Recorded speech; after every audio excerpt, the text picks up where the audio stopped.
नमस्कार. सिंपल रेसिपीमध्ये सगळ्यांचं स्वागत आहे. आज आपण बनवणार आहोत कोकणी स्टाईलमध्ये फ्रॉन्स रस्सा. रेसिपीला सुरुवात करूया. इथे मी एक मीडियम आकारचा कांदा कापून घेतलेला आहे.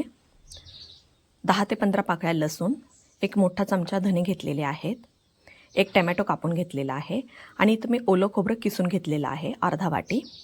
इथे 5 ते 6 मिरच्या मी भिजवत घातलेल्या होत्या पाण्यामध्ये 5 मिनिटं अगोदर आणि पाव किलो फ्रॉन्स घेतलेले आहेत.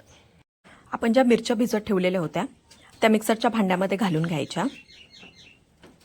त्यामध्येच आपण जे ओलं खोबरं किसून घेतलेलं होतं तेही त्यामध्ये घालून घ्यायचं. लसूण घालून घ्यायचा आणि 1 चमचा धने घालून घ्यायचे आहे. हे सर्व मिक्सरमध्ये आपल्याला बारीक करून घ्यायचं आहे. थोडंसं जाडसर बारीक झालेलं आहे. त्यामध्येच टोमॅटो घालून घ्यायचं आणि कांदा घालून घ्यायचा. आता हे बारीक होण्यासाठी थोडंसं आपल्याला पाणी पण घालून घ्यायचं आहे. अगदी 2 ते 3 चमचे पाणी घालून घ्यायचं आणि हे सर्व बारीक करून घ्यायचं आहे. हे पहा किती छान बारीक झालेलं आहे ना, एकदम पेस्टसारखं बारीक करून घ्यायचं आहे आपल्याला. टोपामध्ये तेल घालून घ्यायचं 3 ते 4 चमचे. त्यामध्ये लसूण घालून घ्यायचा 8 ते 10 पाकळ्या. आपण जे मिक्सरमध्ये मिश्रण बारीक केलेलं होतं ते सर्व वाटण त्यामध्ये घालून घ्यायचं. तेलामध्ये 1 मिनिट व्यवस्थित परतून घ्यायचं आहे आपल्याला.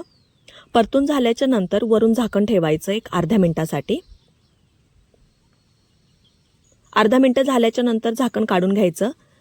व्यवस्थित मसाला हलवून घ्यायचा. त्यामध्ये आता फ्रॉन्स घालून घ्यायचे. फ्रॉन्सही आपल्याला 1 मिनिट मसाल्यामध्ये व्यवस्थित परतून घ्यायचे आहेत.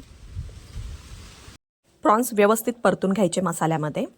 परतून झाल्याच्या नंतर आपल्याला किती घट्ट व पातळ पाहिजे नाही त्याप्रमाणे त्यामध्ये पाणी ॲड करायचं.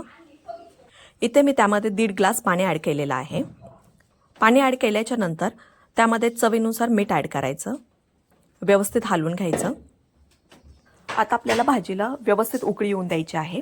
फुल गॅसवर उकळी येऊन द्यायची.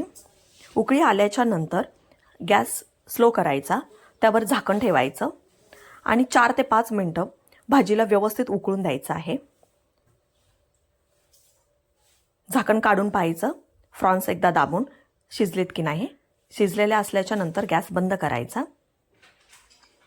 इथे आपला फ्रॉन्स रस्सा तयार झालेला आहे. फ्रॉन्स रस्सा तुम्ही भाकरीबरोबर भाताबरोबर खूप छान लागतो. या पद्धतीने कोकणी स्टाईलमध्ये फ्रॉन्स रस्सा एकदा नक्की करून पहा. कमेंट बॉक्समध्ये मला नक्की सांगा की फ्रॉन्स रस्सा कसा झाला. चॅनलवर तुम्ही नवीन असता तर लाईक शेअर सबस्क्राईब करण्यासाठी अजिबात विसरू नका. तोपर्यंत बाय बाय.